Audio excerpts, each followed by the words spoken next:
L'autoroute est leur bureau, leur lieu de travail. Ils en sont les gardiens, viennent en aide aux automobilistes en difficulté ou y assurent la sécurité. Au volant de son fourgon, Max est patrouilleur. Sur la bande d'arrêt d'urgence, Dimitri est dépanneur. Et sous son casque, Nicolas est gendarme. 3 professionnels qui, à longueur de journée, sillonnent les autoroutes du centre Val-de-Loire. Caché dans la végétation, Tristan, ce jeune gendarme de 21 ans, braque son radar sur l'autoroute A10 et après quelques minutes seulement, premier excès de vitesse. Ok, on a un Ford Ranger de gris avec des surpiqûres noires au niveau de la carrosserie à 163. Il va arriver sur les motards. Et ce n'est que le début d'une longue série. Quelques kilomètres plus loin, Nicolas, ce maréchal des logis-chefs patiente. Avec son collègue, ils attendent le top départ. Une fois que le véhicule va passer devant nous, on va reconfirmer avec Tristan l'identification du véhicule pour être sûr que ce soit le bon véhicule. Ce SUV blanc vient d'être contrôlé à 163 km/h. Les 2 motards le repèrent, puis engagent la poursuite. Quelques secondes seulement suffisent pour arriver à sa hauteur. Le conducteur est escorté jusqu'au point de contrôle. Fin de mission pour les 2 motards. Avec les motos, il y a vraiment un choc psychologique qui se fait quand on voit 2 motos arriver d'un seul coup sur nous.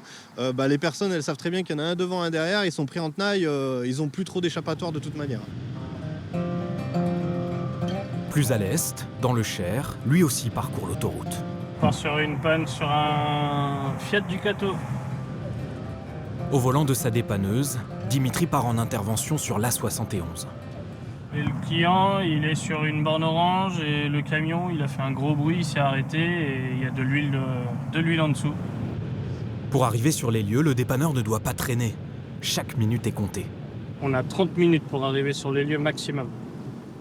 On est dans les temps ? Oui, largement. Une demi-heure, c'est la règle pour ces professionnels agréés par la préfecture à intervenir sur autoroute. Et cette fois... J'en ai un autre, c'est un Renault Scénic au 172 à 71 sens 2. Sens 2, ok, je le récupère en même temps. Mais dans l'ordre, c'est d'abord cette camionnette blanche garée sur la bande d'arrêt d'urgence.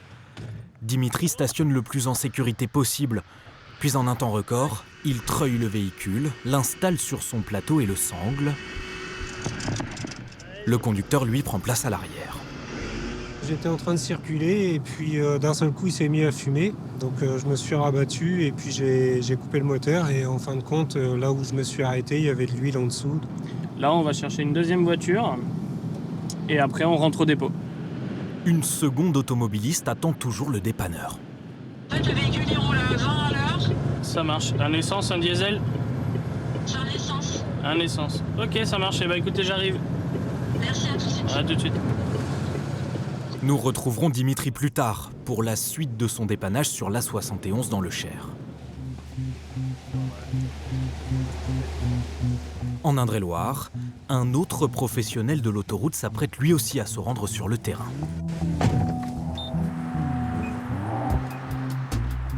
Chaque matin avant de partir, premier réflexe, les hommes en jaune vérifient le bon fonctionnement de leurs gyrophares et autres panneaux lumineux. C'est pour envoyer les bons messages aux clients. Et c'est très important aussi pour nous, pour moi, de prévenir et puis d'être bien visible. Max est patrouilleur en Touraine. Ce matin-là, il part sur l'A10. Bonjour, Max, je suis parti vers le sud en intervention sur l'aire de Village-Bourlet. Direction une aire de repos à hauteur de Montbazon, pour une intervention sans grand danger mais quotidienne. C'est son rôle. Max inspecte aussi l'hygiène des toilettes. Ça fait partie de mon métier, la propreté. Et donc il faut que les sanitaires soient propres. Autre mission méconnue du patrouilleur, ramasser les déchets. Aujourd'hui, 1 conducteur sur 5 déclare jeter ses détritus par la fenêtre sur autoroute.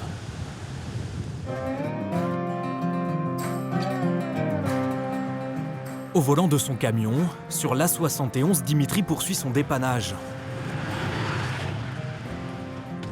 À hauteur de Vierzon, cette mère et sa fille n'ont eu d'autre choix que de s'immobiliser en urgence. Le plateau de la dépanneuse est déjà occupé, la voiture en panne, et donc tracté. Mon véhicule s'est lentement arrêté. Voilà, tout simplement. C'est pas un accident, c'est pas une grosse panne. Voilà, c'est des voyants orange là qui s'allument et le véhicule à 20 à l'heure sur l'autoroute à 130. Les 3 clients arrivent au dépôt, le début des démarches administratives. On va commencer à appeler votre assistance. Là, je pense que vous avez vu, du coup, il y a la grosse tache d'huile en dessous. Donc, déjà pas normal que l'huile soit sortie. Puis on va voir avec eux et puis l'emmener dans un garage. À l'intérieur, la mère de famille aussi joint son assurance. Donc on a déjà été remorqué. Et voilà, c'est pour prendre la suite du coup. Sur autoroute, le prix est fixe. En journée, un dépannage coûte 183 €. Mère et fille pourront bénéficier d'un véhicule de rapatriement pendant 24 heures. Ça permet qu'elle prenne le véhicule ici et qu'elle le ramène soit à son lieu de destination, soit chez elle. À peine arrivé au dépôt, que Dimitri repart. Et lui emprunte des passages secrets. Sur l'autoroute, il existe de très nombreux portails réservés aux urgences. Généralement, tous les 3-4 km, tous les 3-4 bornes, ouais, à peu près. C'est bien utile. Là, on serait dépassé sinon. On n'interviendrait pas dans les 30 minutes. Pour Dimitri, la journée continue. Et au dépôt, les 3 malchanceux du début d'après-midi s'en vont récupérer leur voiture de prêt.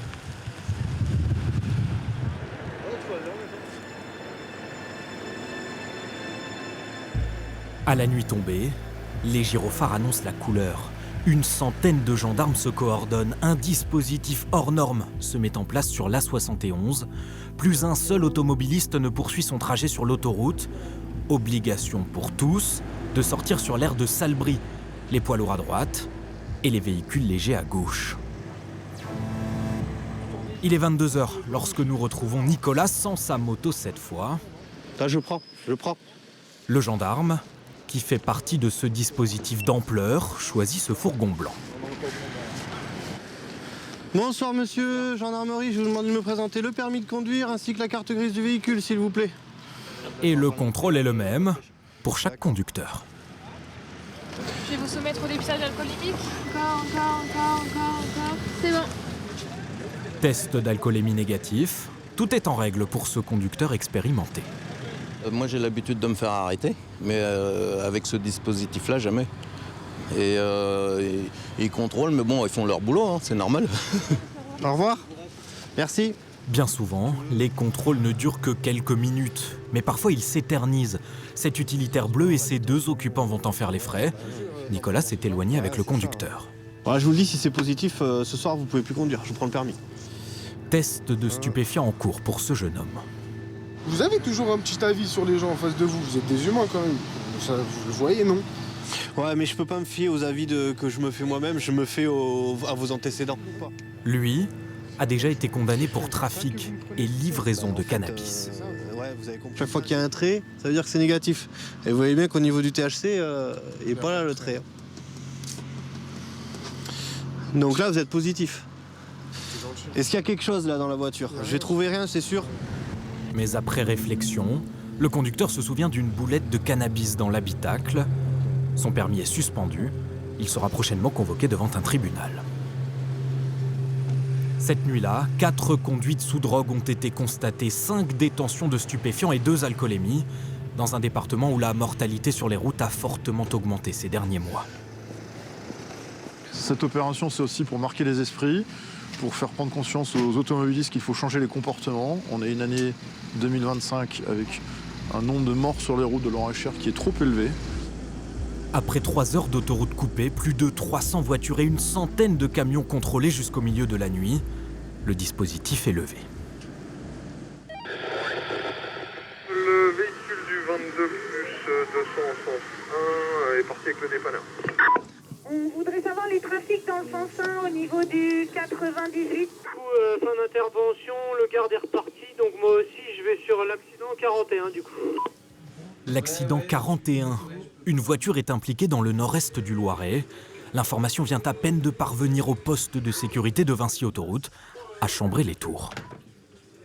Très bien. Mettez-vous bien en sécurité, vous, sur bande d'urgence, là, et derrière les glissières. Restez pas autour de votre véhicule.